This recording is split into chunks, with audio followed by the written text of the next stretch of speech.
Hello and welcome to the studio. I'm Lea Sellers and we're going to be discussing on this panel generative technologies and the future of employee experience.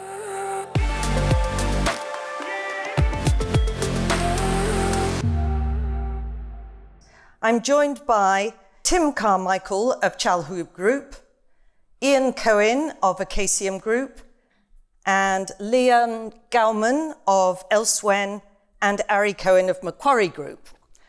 First, I want to ask you, can I start with you, Ari? What makes the launch of ChatGPT and other generative AI so intriguing in the context of employee experience?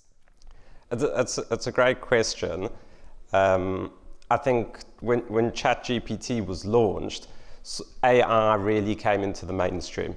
So I think people had been following AI and talking about AI for, and what's interesting is people aren't talking about whether ChatGPT has passed the Turing test. I think most people have just assumed it has.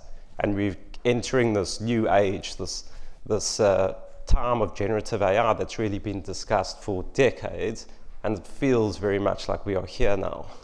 The Transformer paper that describes how large language models work exists since 2017.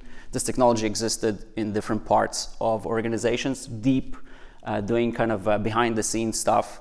And OpenAI put an interface on top of it and released it.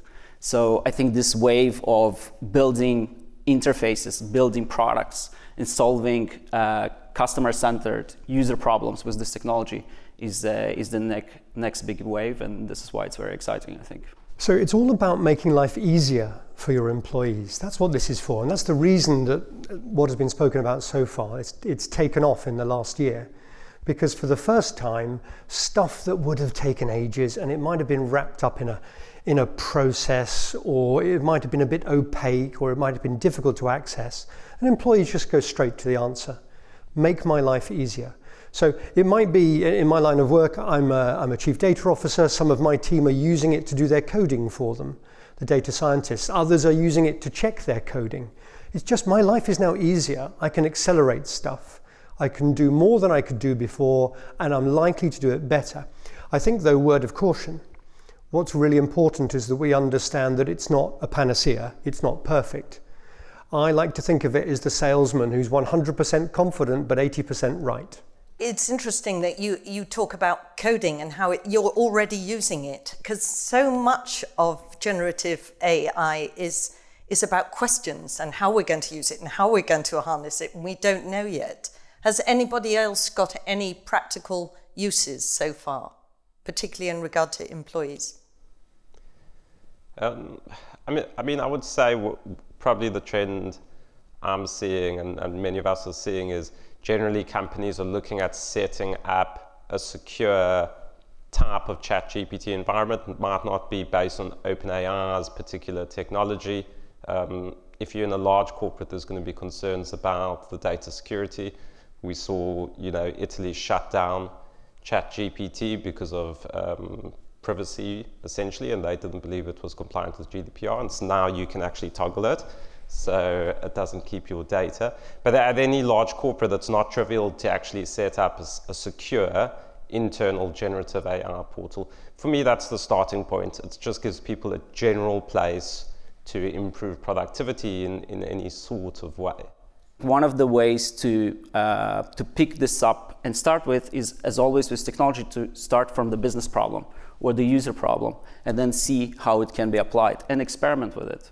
We find that quite incumbent and traditional organizations that for a long time did not engage with technology, like insurers, are looking into this, which is, I think, is very interesting.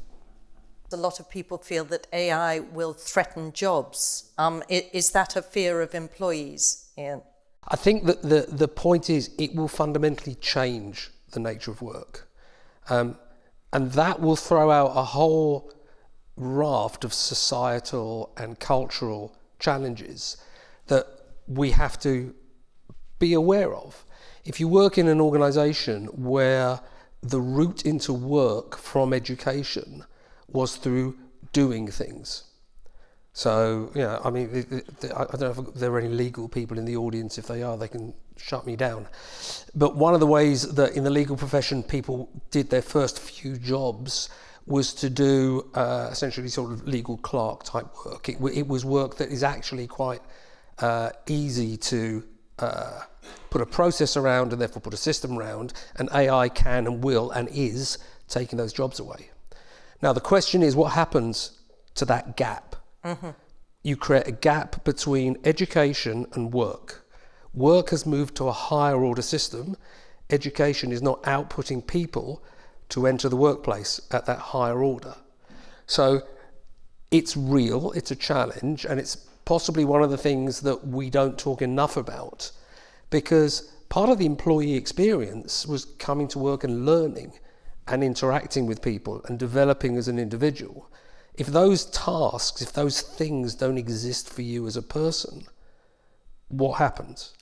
I think there's some tools going to hit the market soon that are going to put Gen AI in front of people's email, the ability to generate content and replies, and then we might have Gen AI talking to Gen AI.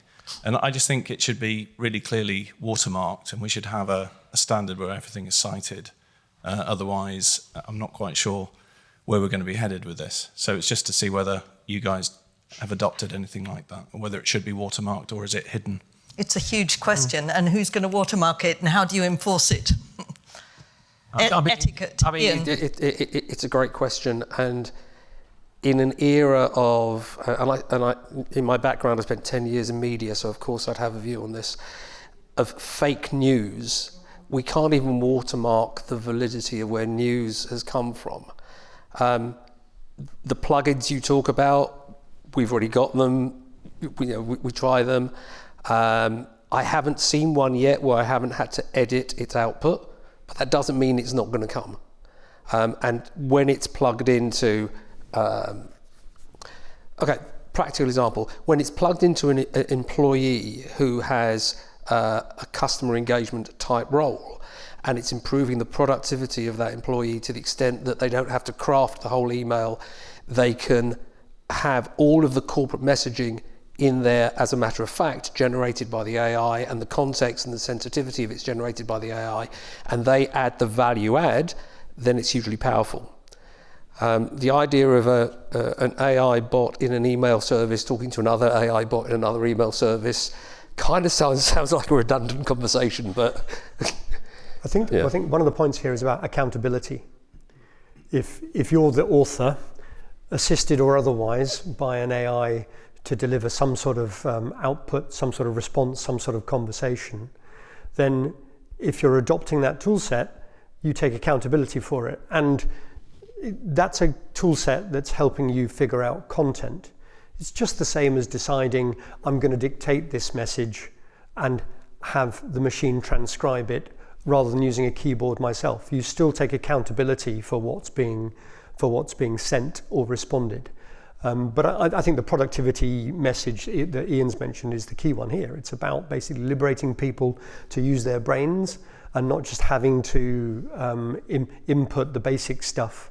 Get the basic stuff done automatically, and then let the human do what the human does best, which is think about tone and empathy. Now, I don't know if that means that there's an etiquette rule that we need to put in place. Transparency might help, but actually it's really about accountability of the ultimate author.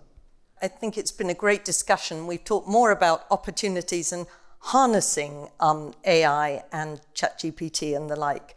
And as somebody said, I think it was you, Tim, liberate people to use their brains. I really like that. But I'd just like to thank the panel, Tim Carmichael, Ian Cohen, Leon Gauman, and Ari Cohen. Thank you, and thank you all very much.